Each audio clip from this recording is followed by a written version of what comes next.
হরিদ্বারে আমাদের next destination ছিল মাতা বৈষ্ণো দেবীর মন্দির।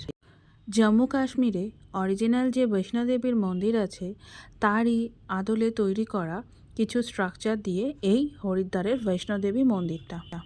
জানি না কোনোদিন কাশ্মীরে গিয়ে বৈষ্ণো দেবী মন্দিরে ঢোকা সম্ভব হবে কিনা বা কাশ্মীরে যাওয়াও সম্ভব হবে কিনা।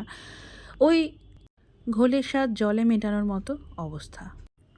তবে এই মন্দিরটাতে যতটা সম্ভব চেষ্টা করা হয়েছে অরিজিনালটার রেপ্লিকা করতে। এই ভিডিওটা পুরোটা দেখাতে দেখাতে অনেকটা লং হয়ে গেছে, কারণ আমি চেয়েছিলাম এই মন্দিরটা পুরোটা তোমাদেরকে দেখাতে। ঠিক পাহাড়ের রাস্তা যেমন হয় একটু চড়াই উতরাই, এখানেও কিন্তু মন্দিরের ভেতরের রাস্তাটা সেই রকমই করা হয়েছে। এবং এখানে বৈষ্ণোদেবী ছাড়াও তার বিভিন্ন অবতার এবং শিবের অবতার, বিভিন্ন ধরনের দেবে ঠাকুরের সমস্ত কিছু মূর্তি কিন্তু এখানে আছে।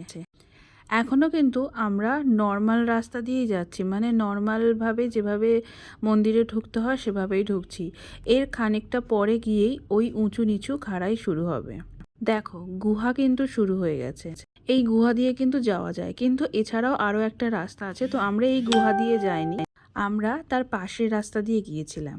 সবার পক্ষে তো ওই গুহা দিয়ে যাওয়া সম্ভব নয়, তাই পাশেও একটা রাস্তা আছে, সেটাও খুলে দিয়েছে। এবার রাস্তাটা শুধু দেখো, নুড়ি পাথর দিয়ে এই রাস্তাটা করা হলেও বা এটা রেপ্লিকা, আমার কাছে কিন্তু এটা দারুণ এক্সাইটিং। কারণ আমি এখানে যেহেতু প্রথমবার গেছি, একদম পুরো মনে হচ্ছে যে আমি একদম অরিজিনালি পাথরের উপর দিয়ে হেঁটে হেঁটে যাচ্ছি।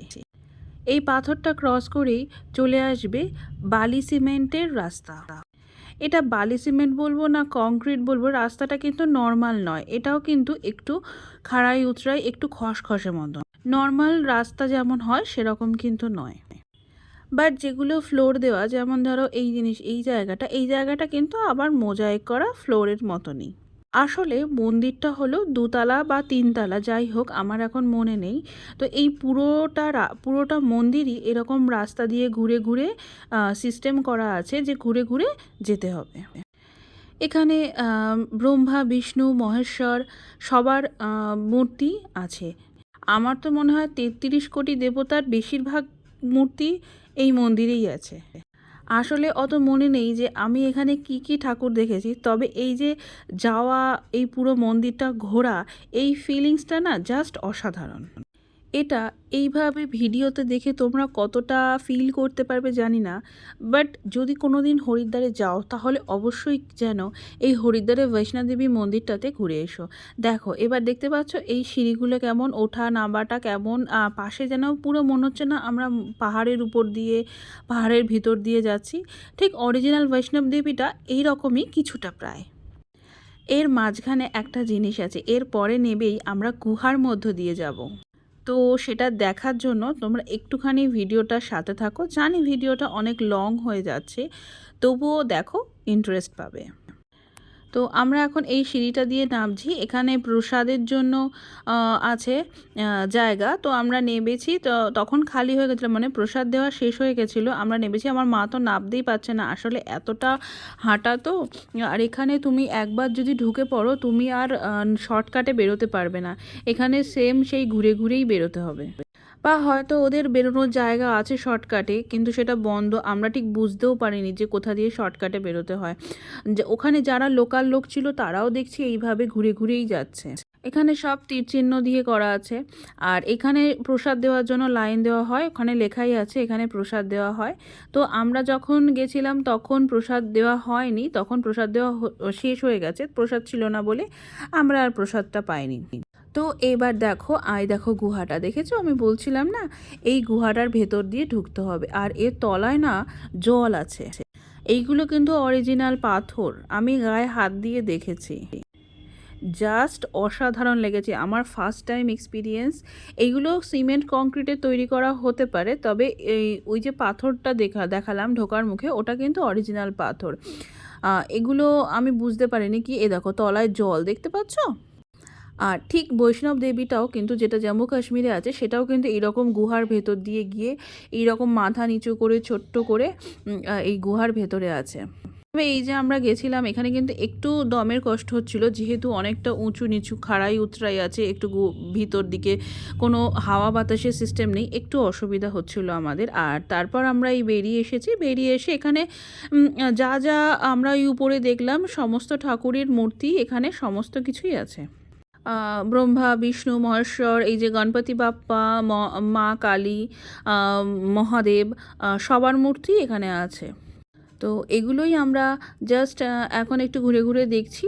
এখানে নর্মাল নীলে বা শিবের পুজোতে এখানে যে শিবটা আছে সেখানে জল দেওয়া হয়, এখানকার লোকাল লোকজন ওই সময়টায় শিবের মাথায় এই শিবলিঙ্গে জল দেন। এগুলোই জাস্ট আমরা এখন ঘুরে ঘুরে দেখছি। আসলে এই মন্দিরটা এমনই একটা মন্দির, আমি তো প্রথমে ভেবেছিলাম যে এত মন্দির দেখছি আর আসবো না, বাট এই মন্দিরটাতে ঢুকে না আমার এত ভালো লেগেছে, আমার মোটে বেরোতে ইচ্ছা করছিল না এটা থেকে।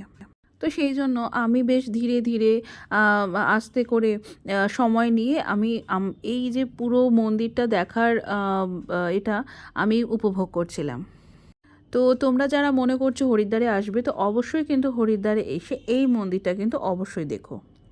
তো মন্দির দর্শন করে আমরা এবার বেরিয়ে পড়েছি, আমরা যাব এখন আর একটা সাইট সিন করতে।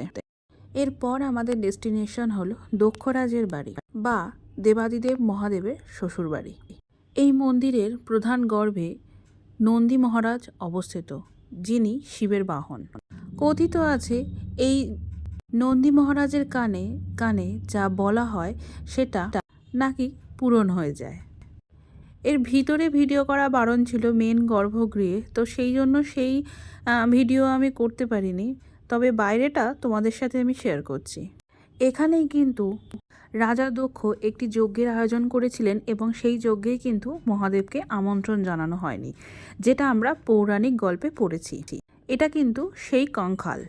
আর এখানেই আছে দক্ষঘাট, পাশেই এক গঙ্গা বহন করেছে, গঙ্গা নদী বয়ে চলেছে এবং এখানে যে ঘাটটি আছে সেটাকে বলা হয় দক্ষঘাট। এখানেই কিন্তু শিব ভক্তরা গঙ্গা স্নান করে তাদের মনোবাঞ্ছা পূর্ণ করেন। ওই যে দেখতে পাচ্ছ ওই ঘাটটা হলো তোমার দক্ষঘাট। আমি যে ইনফরমেশনগুলো দিলাম এগুলো কিন্তু আমি ওখান থেকেই পেয়েছি, ওখানেই সমস্ত লেখা আছে, সেগুলো থেকেই আমি তোমাদেরকে বললাম।